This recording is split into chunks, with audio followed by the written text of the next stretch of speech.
எல்லோருக்கும் வணக்கம். நான் Malini. Welcome to cook with Malini. நம்ம இன்னைக்கு ரொம்பவே டேஸ்டியான பரோட்டா தாங்க பார்க்க போறோம். அதுவும் காயின் பரோட்டா. பரோட்டா செய்யறது ரொம்ப கஷ்டம்ட்டு வீட்டில் நார்மலா ட்ரை பண்ண மாட்டோம். இந்த பரோட்டாவை யாரு வேணாலும் தைரியமா ட்ரை பண்ணலாங்க. ஏன்னா காயின் பரோட்டாவை நம்ம செய்யறனால ரொம்ப ஸ்பேஸ் தேவையில்லை. அடிச்சு நம்ம ரொம்ப கஷ்டப்பட்டெல்லாம் மாவு பிசையணும்னு அவசியம் கிடையாது. ரொம்ப ஈஸியா சப்பாத்திக்கு எப்படி நம்ம மாவு ரெடி பண்ணி திரட்டி நம்ம சப்பாத்தியை சுட்டு எடுப்போமோ அதே போல ரெடி பண்ணலாங்க. ரொம்ப ரொம்ப டேஸ்டா இருக்கும். கடையில சாப்பிட்றத விடவே டேஸ்டா இருக்கும். கண்டிப்பா இந்த பரோட்டாவை ட்ரை பண்ணி பாருங்க. இப்ப ரொம்பவே டேஸ்டியான காயின் பரோட்டா எப்படி செய்யறதுன்னு பார்க்கலாங்க. ஃபர்ஸ்ட் பரோட்டாக்கு மாவு பிசைஞ்சுக்கலாம்.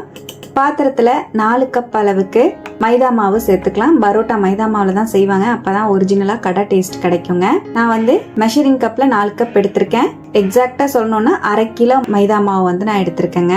மாவுல இந்த மாதிரி லைட்டா குழிய பறிச்சுட்டு இதோட 1 டீஸ்பூன் உப்பு, 1 டீஸ்பூன் சர்க்கரை சேர்த்துக்கலாம். சர்க்கரை சேர்க்கறனால மைல்டான ஒரு ஸ்வீட்னஸும் லைட்டா நம்ம பரோட்டாக்கு நல்ல கோல்டன் ப்ரௌன் கலர் கிடைக்கிறதுக்கும் ஹெல்ப் பண்ணும். 1 டேபிள் ஸ்பூன் ஆயில் ஆட் பண்ணிக்கலாம். நல்லா கலந்து விட்டுறலாங்க. நம்ம சேர்த்த பொருள் எல்லாத்தையும் ஃபர்ஸ்ட் நல்லா இந்த மாதிரி கலந்து விட்டுட்டு இதோட 1 கப் பால் சேர்த்துக்கலாம். நீங்க முட்டை சாப்பிட்றவங்களா இருந்தா 1 முட்டை கூட நீங்க இதுல ஆட் பண்ணிக்கலாங்க. 1 கப் பால் சேர்த்து நல்லா ஃபர்ஸ்ட் கலந்து விட்டுட்டேன். இப்போ இதோடவே 1 கப் தண்ணி வந்து ஆட் பண்ணிக்கலாம். ஒட்டுக்கா தண்ணி சேர்க்காம கொஞ்சம் கொஞ்சமா சேர்த்து மாவை நல்லா சாஃப்டா பிசைஞ்சுக்கலாங்க. பாருங்க, நம்ம சப்பாத்திக்கு நார்மலா பிசையற மாதிரி தான் மாவு வந்து நல்லா சாஃப்டா இருக்கிற மாதிரி பிசைஞ்சுக்கோங்க. சப்பாத்திக்கு பிசையறத விட கொஞ்சம் சாஃப்டா இருக்கிற மாதிரி பிசைஞ்சுக்கோங்க. பாருங்க, எல்லா மாவையும் நல்லா இந்த மாதிரி கொஞ்சம் கொஞ்சமா தண்ணி சேர்த்து ஒரு 10 நிமிஷம் நீங்க பிசையற மாதிரி இருக்கும். இப்ப நல்லா இந்த மாதிரி பிசைஞ்சுட்டேன். மாவு வந்து நல்லா இந்த மாதிரி சாஃப்டா பிசைஞ்சு வச்சுக்கோங்க. அவ்வளவுதான். இப்ப நம்ம மாவு ரெடி ஆயிடுச்சு. இது அப்படியே ரெஸ்ட்ல இருக்கட்டுங்க. நான் இந்த பவுல்ல மாவு வந்து வச்சுக்க போறேன். நல்லா டைட் நம்ம வந்து க்ளோஸ் பண்ணி வச்சிரணும். ஏர் போச்சுன்னா நமக்கு மேல் மாவு வந்து ட்ரை ஆயிடும். இப்போ இந்த பவுல்ல கொஞ்சமா ஆயில ஸ்ப்ரெட் பண்ணி விட்டுட்டு மாவு வந்து சேர்த்துக்கலாம். மாவுக்கு மேலையும் நம்ம வந்து ஆயில் ஸ்ப்ரெட் பண்ணிக்கலாம். இப்போ பரோட்டா மாவு ரெடி ஆயாச்சு. இதை அப்படியே மூடி வச்சிடலாம். நல்லா ஏர் டைட்டா மூடி வச்சுக்கோங்க. ஏர் உள்ள போச்சுன்னா மேல் மாவு காஞ்சிரும், பரோட்டா டேஸ்ட் வராது. இது அப்படியே ஒரு 1 மணி நேரம் ரெஸ்ட் விட்டுக்கலாம். உங்களுக்கு டைம் இருந்தா நீங்க ஒரு ஹாஃப் டே கூட ரெஸ்ட் விட்டு செய்யலாம். டைம் இல்ல அப்படின்னா நீங்க ஒரு 10 நிமிஷம் ரெஸ்ட் விட்டாலே போதும். நான் வந்து ஒரு 2 மணி நேரம் மாவு ரெஸ்ட் விட்டுக்கிட்டேங்க. இருக்கட்டும். பரோட்டா எப்படி செய்யறதுன்னு பார்க்கலாம். நம்ம ஊற வச்சிருந்த மாவு பாருங்க, 2 மணி நேரம் அப்படியே ரெஸ்ட் விட்டுருந்தேன். நல்லா ஊறி வந்திருக்கு. மாவு ஒரு வாட்டி நல்லா இந்த மாதிரி பிசைஞ்சு விட்டுக்கலாம். இந்த மாதிரி நல்லா பிசைஞ்சிட்டு இப்ப பரோட்டா தேய்க்கிறதுக்கு நான் இந்த மாதிரி ஒரு போர்டுக்கு மாத்திக்கிறேன். மாவை நல்லா இந்த மாதிரி ஃபுல்லா உருட்டிட்டு இதை 2 அப்படியே ஈவனா டிவைட் பண்ணிக்கலாங்க. இப்ப பிரிச்ச மாவுல ஒரு மாவை மட்டும் நான் குட்டி குட்டி பால்ஸா பிரிச்சு வச்சுக்கிறேன். மீதி இருக்கிற மாவை நம்ம இந்த பிரிச்ச மாவை பரோட்டாக்கெல்லாம் உருட்டி எடுத்ததுக்கு அப்புறமா அதை வந்து நம்ம ரெடி பண்ணிக்கலாம். இந்த மாதிரி பிரிச்ச மாவை லைட்டா இந்த மாதிரி தேய்ச்சி விட்டுட்டு குட்டி குட்டியா பிரிச்சுக்கலாங்க.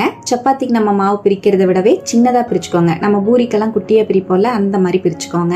நம்ம செய்ய போறது இன்னைக்கு காயின் பரோட்டா. நீங்க நார்மலா பெரிய பரோட்டா செய்யற மாதிரி இருந்தா பெருசா பிரிச்சுக்கோங்க. இந்த மாதிரி நான் குட்டி குட்டியா பிரிச்சுக்கிறேன். ரொம்ப பெருசாவும் இல்லாம ரொம்ப சின்னதாவும் இல்லாம சப்பாத்தி மாவை விட ஒரு சைஸ் கம்மியா பிரிச்சுக்கோங்க.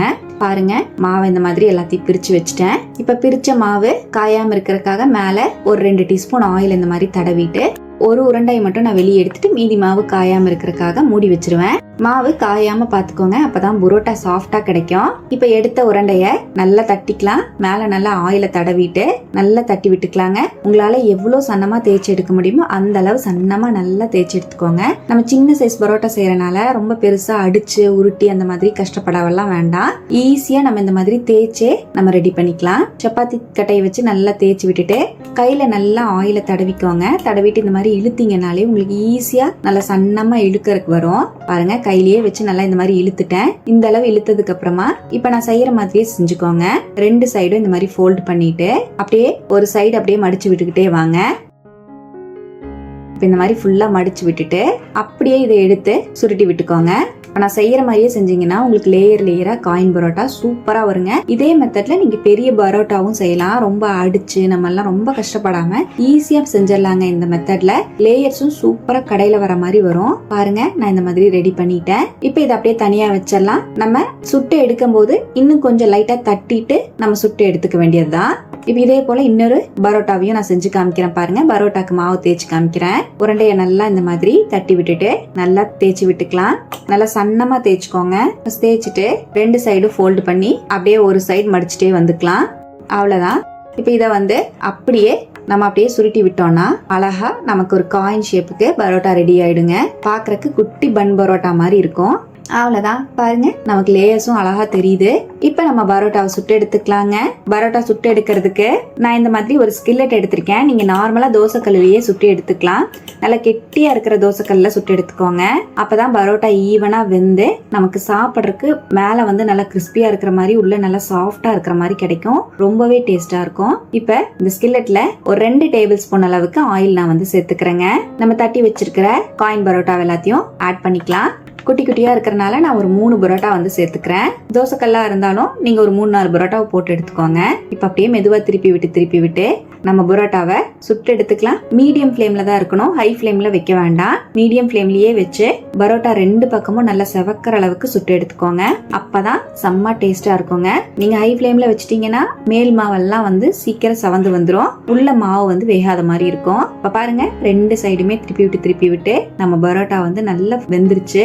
பார்க்கவே செம்ம எம்மியா இருக்கு. பாக்குறதுக்கு அப்படியே ஆயில் பரோட்டா மாதிரியும் இருக்கும் டேஸ்ட்.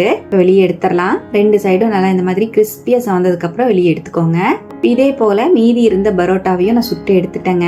சுட்டு எடுத்த பரோட்டா எல்லாத்தையுமே இந்த மாதிரி லைட்டா தட்டி விட்டுக்கலாம். பாக்குறதுக்கு குட்டி குட்டியா பன் பரோட்டா மாதிரியும் இருக்கு. நல்லா பார்க்கவே எம்மியா இருக்கு. பாருங்க லேயர்ஸும் பாருங்க எவ்வளவு சூப்பரா நம்மளுக்கு வந்திருக்கு அப்படின்னு.